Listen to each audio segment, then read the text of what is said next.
The next speaker is co-chairman of Arise Virtual Solutions. Her name is Angie Selden. Angie had established a fabulous career as a partner at Accenture before coming into executive management with Arise Virtual Solutions. And what Angie and her team have done in fundamental innovation to bring step change to an industry has gotten notice at the highest levels of the US government, where she regularly is invited to Washington to meet with the Obama administration about jobs creation around some of the innovative techniques that they have applied. Very, very exciting speaker, and I want her to come and tell her story. What I gave her in terms of marching orders is tell us your growth story over these last 5 years in particular, and don't hold back, because this story is an outstanding story, and Angie's an outstanding leader and a great speaker. Please welcome Angie Selden, Arise Virtual Solutions. So much. Thank you, thank you. Thank you very much, Dorm, and also to the rest of the folks from Frost & Sullivan. We are really honored to be able to share our story with you this afternoon. And before I begin, I'd like to also introduce two of my colleagues who are here today, Karen, who is standing right here, sitting, and now standing, and David. And between the three of us, we will have the opportunity to answer any questions you all might have at the end of the session today, because I've gathered from the day that we'll keep questions to the after session. So what I wanted to spend a few minutes sharing with you is the story of Arise, but I'm delighted that we followed the topic that we had just the last hour or so, which is how you determine the strategies that are going to drive and accelerate your business forward. Because some of the things that we use, the techniques that we used, really came from some of the thinking and the characteristics that were present in those workshops. So I think those are very powerful tools as you think about looking for the next dimension of innovation inside your own business. So first I'd like to say, I'd like to see a raise of hands. How many of you work 1 day a week from home? Okay, keep your hand up if you work more than 3 days a week from home. Okay, so we have a couple people there.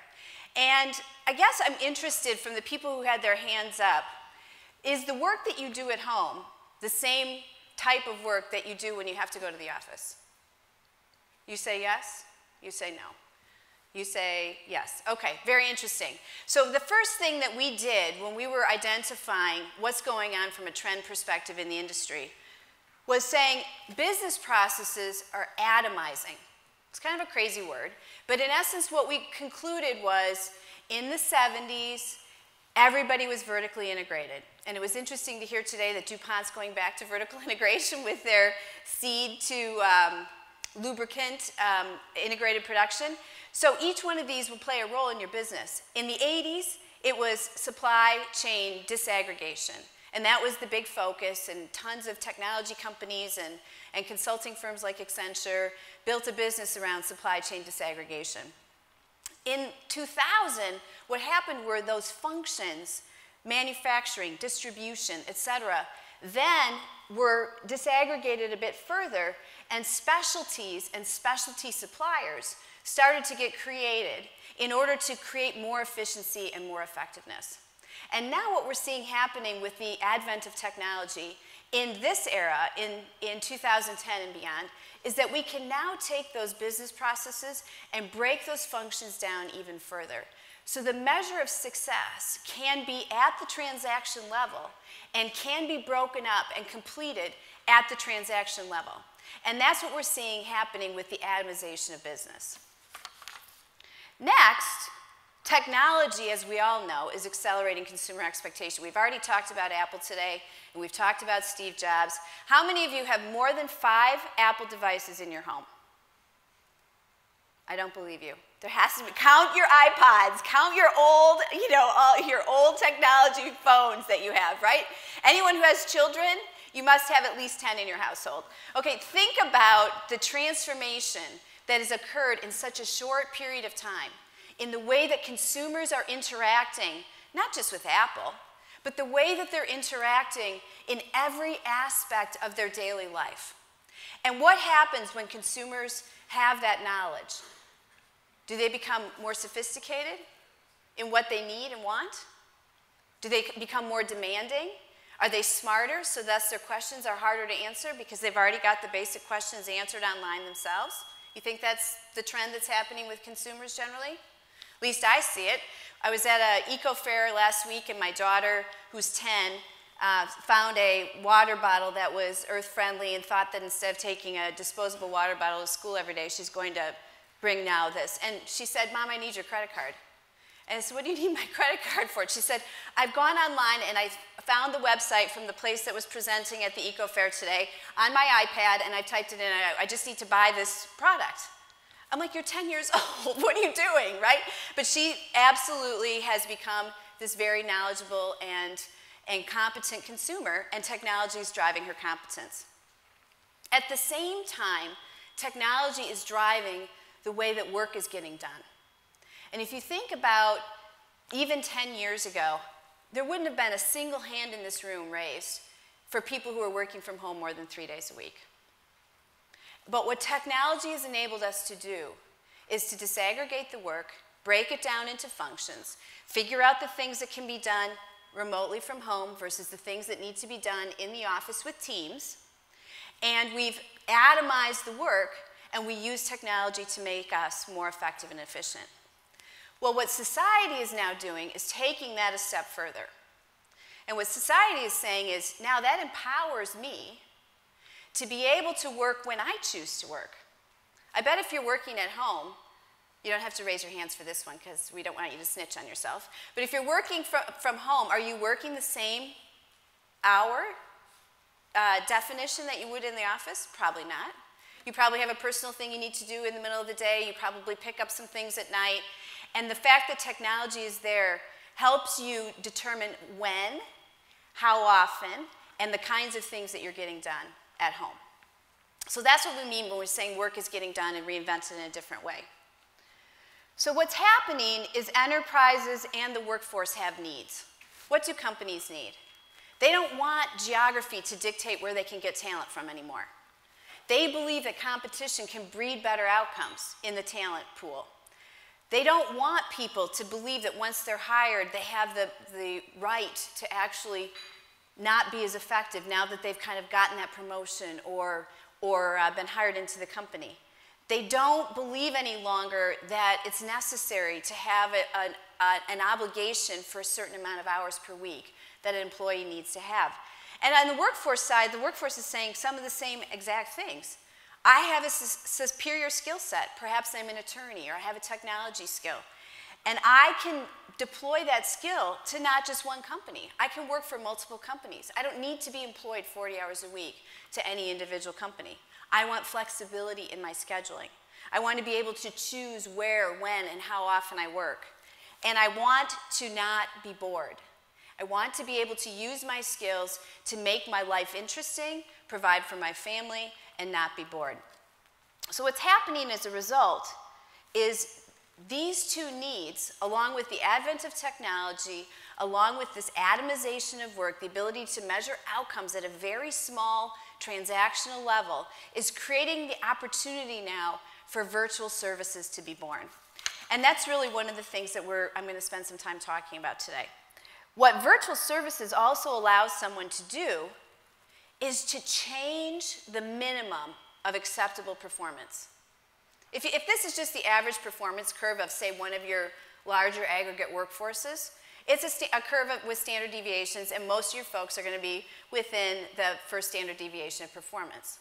But imagine for a minute if you had the opportunity to say, no, in fact, the only level of performance that will now be acceptable for this type of work is 2 or 3 standard deviations above what we've normally expected in the past. Could you do that in a traditional work environment? Probably not. Probably not.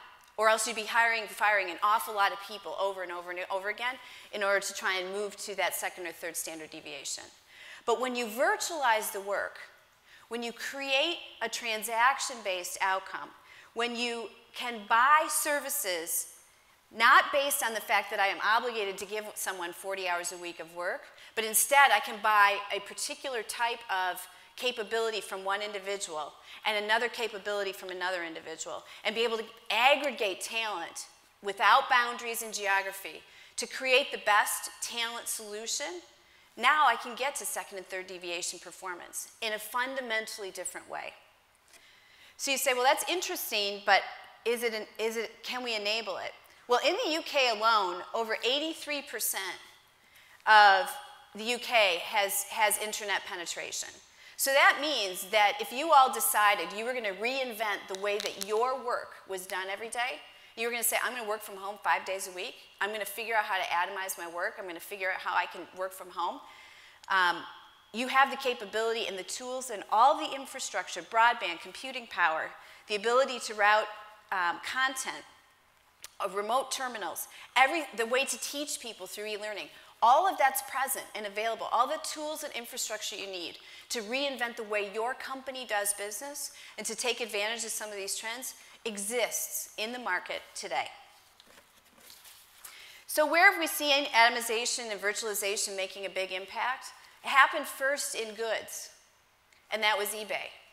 eBay was a great example of how the marketplace brought the buyers and the sellers together. It disaggregated. It's no longer a yard sale.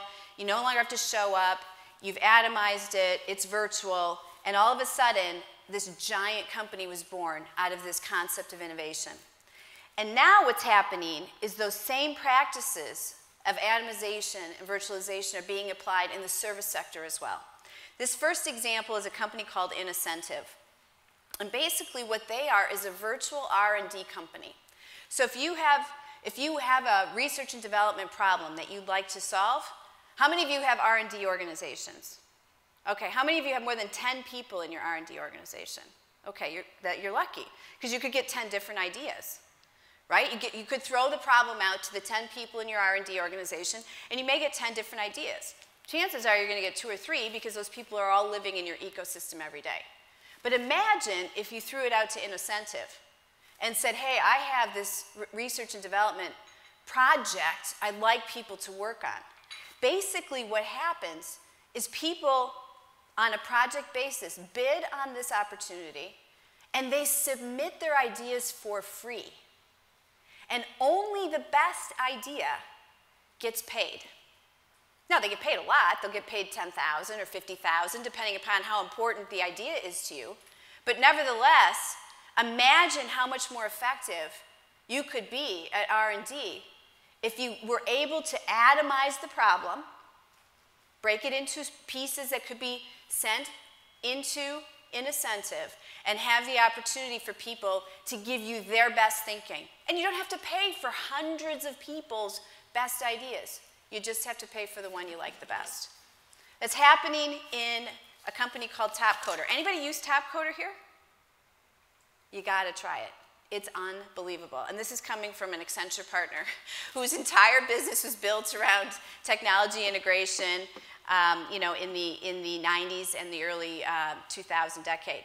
407,000 people do the exact same thing for technology projects that Incentive does for R&D. You take a big IT project, break it into bite-sized chunks, and you put it out into the TopCoder environment, and you ask people to construct their idea of the solution. And you only pay for the best. And what's even more fascinating about TopCoder and the psyche of this group of people is they actually don't care about the money. They care about how many times their project was actually picked, because there's a gaming characteristic built into this company that gives people points for the number of times their solutions and their ideas are picked, and they're always vying to see who's the number 1 through number 10 top picks on TopCoder. Amazing, you have to look it up. Same thing's happening in law. How many times do you have a general counsel who is phenomenal but not gifted in some particular area of HR policy that's been violated, or you have a lawsuit pertaining to some patent, and all of a sudden you have to start hiring outside help? Well, this company called Axiom allows you to do that by hiring out law talent on a project-by-project basis. And again, because it's done virtually, you actually have the opportunity to spend far less money than if you were to use a traditional law firm to actually help you out. And as you can imagine, the workers love it too, because again, what do they get? Freedom. They get the opportunity to do the project when they want, how often they want, right? And the hours of the day, the duration of the length of the project. They can opt in. Well, that's the fundamental platform of Arise. Arise is doing in the contact center space what some of these other companies are innovating in their respective spaces as well. And what we have been able to do is take a company who had 3,000 at-home workers in 3 counties of southeastern Florida in 2005 and build a company that now has 32,000 workers, 3,000 of which are here in the UK, 2,000 of which are in Canada, and the rest in the United States, who 100% are working from home, doing calls, emails, and chat transactions, contact center type work, when they want, how often they want, and every single transaction is atomized. Basically, we measure the outcome of each of those transactions, and we award them compensation for the results they produce on every single one of those transactions. So we lead the industry in the contact center space for virtual services. We're the largest in the world and have really built and accelerated the growth of the business over the last 6 years by taking advantage of some of these trends that I was talking with you about. The outcome for our clients, and the reason why people just cannot get enough of the access to this talent, is number one, we see companies improving the overall financial performance of the functions that use virtual services by 30%. What does that mean? It's 30% cheaper, and that's just at the SG&A line. You can also eliminate facilities and the OpEx associated with that CapEx and have even far greater savings. All the other things we talked about that are trends that people want, I want to work from home, I don't want to drive to a building, you can source talent from anywhere. So you're no longer restricted to having to have someone have to drive to a building. So you can only pull talent from a 25-mile radius. You can train and upskill without a physical location. Every remote device is secured. You can actually match the talent that you need in 30-minute intervals to the actual demand patterns of what you expect your customers to require. So you could have 5 people working at 7 o'clock in the morning, and you could have 500 people working at 8 o'clock in the morning. Because again, since people don't have to drive into a facility, they don't have to expect an 8-hour workday, they can sign on and sign off as they're working from home, the opportunity for that flexibility is endless. And all performance management is also done virtually. So we say to us, because virtualization is really a bit of an overused word, especially in the technology industry today, unleash untapped talent, use cloud-based secure technology, free your company to variabilize the work, break it into atoms, and allow it to be done flexibly just exactly when your customers need you, any location, and deliver superior results at a lower cost.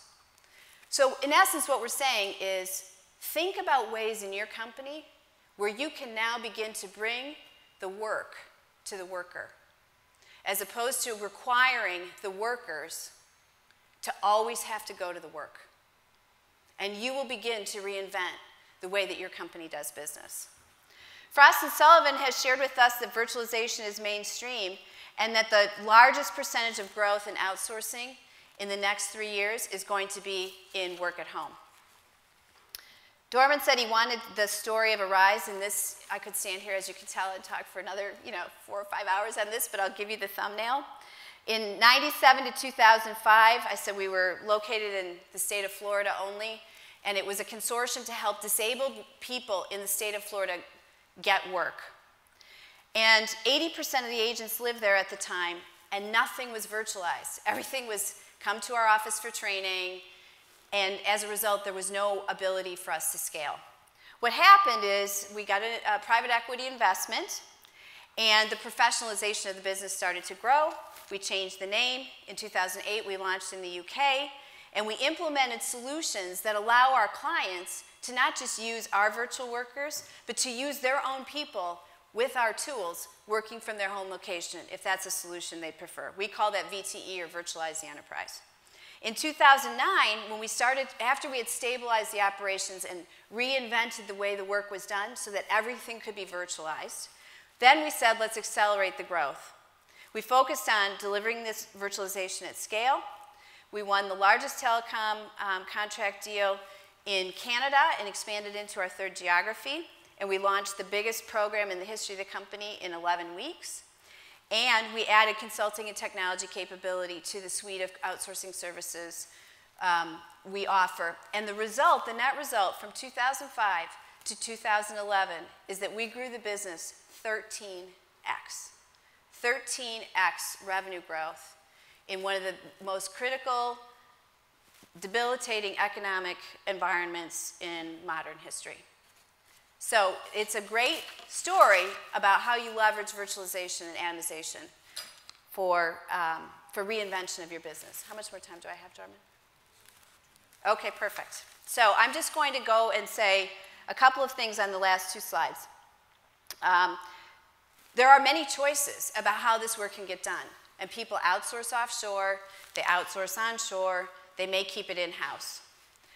Those choices have to be evaluated for the transaction types. What we have found repeatedly is that our clients have concluded that if I can reduce costs by 30% by simply not paying for unused time, and I can have in-market, local talent communicating with my customer every day versus having that transaction sent offshore, that's a winning strategy. It's cost and quality, which is one of the biggest challenges anybody running a contact center has today, because you often are having to trade off one for the other.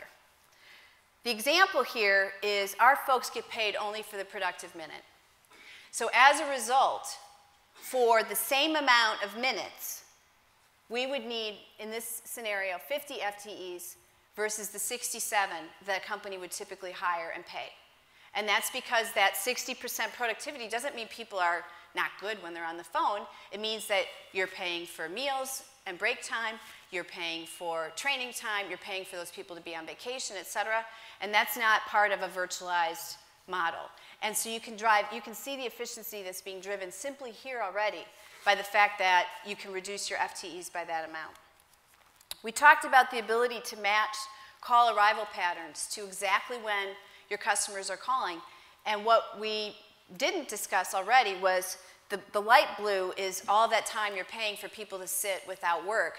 But the red is the opportunity lost if someone doesn't answer your call, especially if it's a sales call.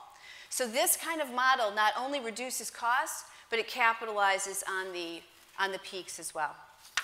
So I just want to share with you in closing that clients win and business owners win. We call the folks that do the work the business owners. And it's really because what the clients now have access to is talent in a geography that's unmatched by any other talent that they can access. And at the same time, they actually are tapping the labor pool that they may never have been able to touch before. And what the people doing the work have the opportunity to do is construct a work schedule and an income for their families that gives them the opportunity to select their hours, to select the clients they work on. Just like any of the models I talked about, Incentive, Axiom, TopCoder, every one of those environments and every one of those functions gives people the freedom to choose when, how often, and with whom they're working, which in essence is reinventing the social contract that now exists between the worker and the work that needs to get done. So with that, I will turn it back over to Dormant, and thank you very much for the opportunity to tell you a little bit about the invention and the reinvention of Arise. I have a few more slides.